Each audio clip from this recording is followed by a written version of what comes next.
Itong lumalabas na report ngayon sa Facebook pati na sa iba pang mga outlets na ito raw si Andreas Cahilig ay baka i-trade ng San Miguel Beer dito sa Phoenix Fuel Masters kapalit ng first round draft pick nila.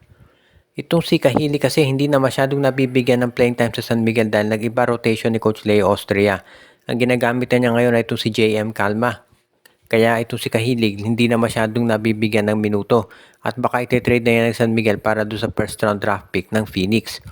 Maganda yung first round draft pick ng Phoenix kasi ang sama ng performance lately nung koponan ni Coach Willie Wilson.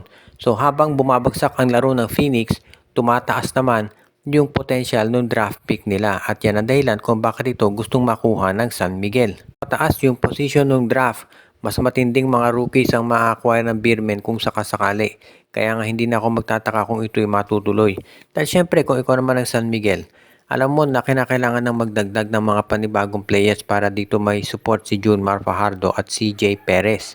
Kaya nga ito talaga nakita natin na pwede nilang gawin.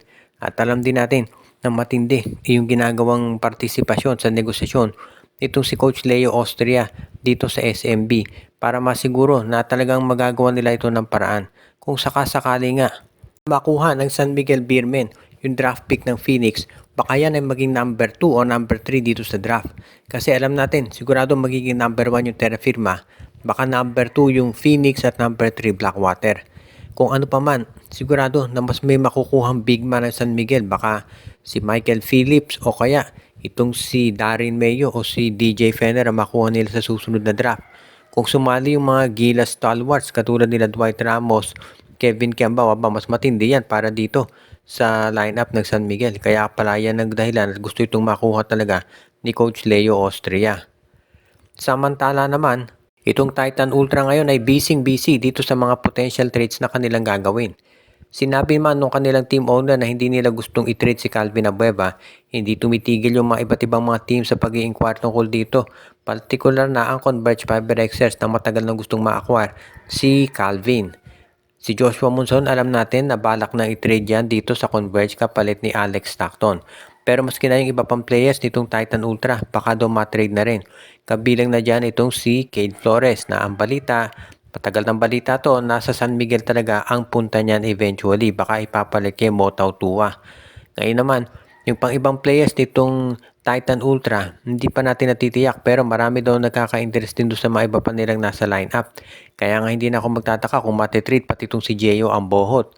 At yung first round draft pick ng Titan Ultra, gusto rin daw makuha nitong SMC dahil nasa SMC na yung first round draft pick ng Terra Firma at gusto naman nila makuha ngayon yung first round draft pick nitong Titan Ultra. Kaya sa tingin ko magiging okay naman itong palitan na yan kung sakasakali. At kung ikaw naman itong Titan Ultra ngayon, kinakailangan siyempre na panindigan nila yung sinabi nila na sila independent team.